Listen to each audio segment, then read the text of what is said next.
À l'est-sud-est des ports d'Élec, sur 1,4 km, la plage d'Élec est protégée par diverses zones réglementées, zones interdites aux embarcations à moteur ou motorisées dites ZIEM, ou réservées uniquement à la baignade dites RUB, sur 100 mètres de profondeur. Le mouillage y est interdit. Le chenal d'accès au vieux port d'Élec est autorisé aux embarcations motorisées. Un chenal est réservé aux engins à voile. Plus au sud-est, ce chenal est à l'usage exclusif du poste de secours.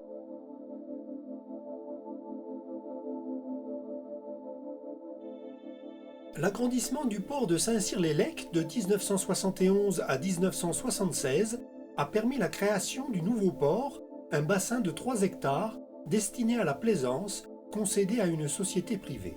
Le nouveau port dispose de 431 places pour des bateaux jusqu'à 15 mètres, la profondeur variant de 2 à 6 mètres. En saison, difficile d'espérer la libération d'une place pour le visiteur. Les ports sont bien protégés des vents de nord-ouest et d'est. En hiver, par vent de sud-ouest, un clapot important se crée à l'entrée. Le site de Saint-Cyr-sur-Mer est occupé dès la préhistoire. L'époque romaine y voit une intense activité. Les cartes mentionnent le port-abri dès le XVIe siècle. De l'estacade présente au début du XIXe siècle, le vieux port s'est développé jusqu'aux travaux de restructuration de la passe en 2001. C'est un port municipal. Sur la digue sud du vieux port, à l'emplacement de l'ancien feu, une sculpture symbolise la torche de la Statue de la Liberté, dont l'une des 4 répliques, signée par le sculpteur Bartholdi, est érigée place Portalis. L'entrée du vieux port, ouverte à l'est-sud-est, tend à s'ensabler. On la repère de nuit par son feu scintillant rouge sur un poteau rouge et blanc, à l'élévation de 8 mètres, à l'extrémité nord-est de la jetée sud, qui porte à 4000, soit 7,4 km.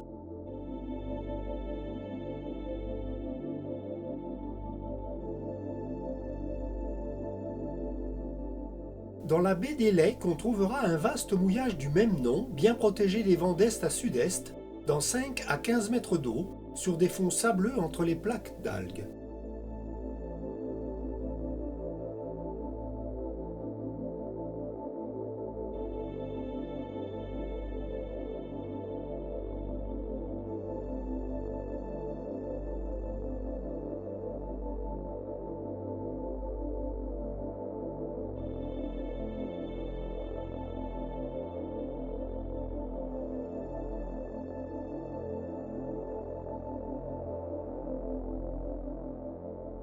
Par vent de sud-ouest à sud-est, le quai nord du vieux port subit un fort ressac.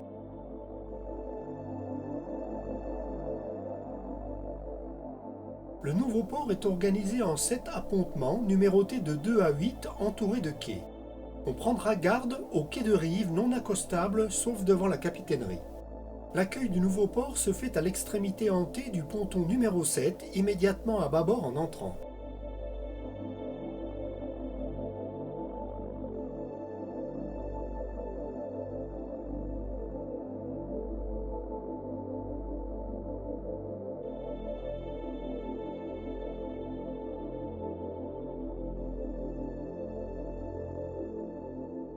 La Société nautique du golfe d'Élec dispose d'une cale de mise à l'eau. L'accueil du vieux port se fait sur le quai devant la capitainerie qui est distincte de celle du nouveau port.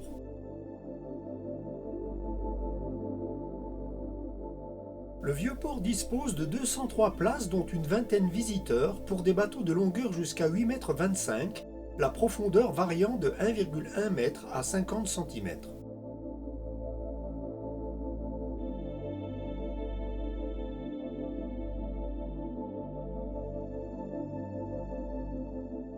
Une grue fixe de 2 tonnes permet le levage des bateaux dans la zone technique.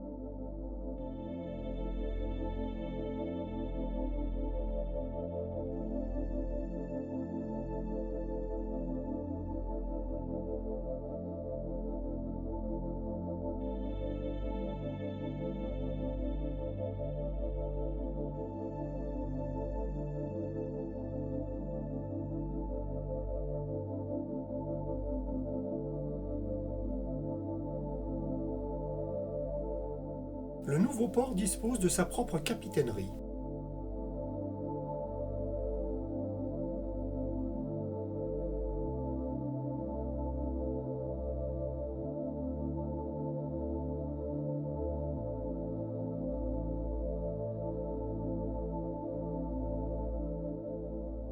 De nuit, l'entrée du nouveau port, orienté au nord-ouest, se repère par deux feux isophases de 4 secondes, vert sur un pylône métallique en trépied surmonté d'un support cylindrique vert et blanc, à l'élévation de 10 mètres, à l'extrémité sud-ouest de la jetée sud qui porte à 6000, soit 11,1 km.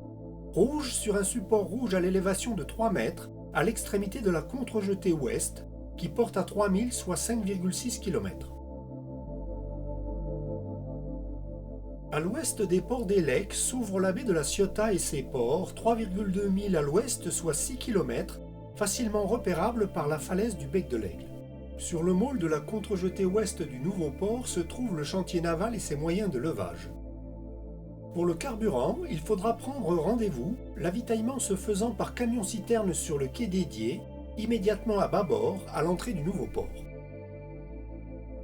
Derrière la capitainerie, on trouvera plusieurs bars, restaurants, pizzerias et crêperies.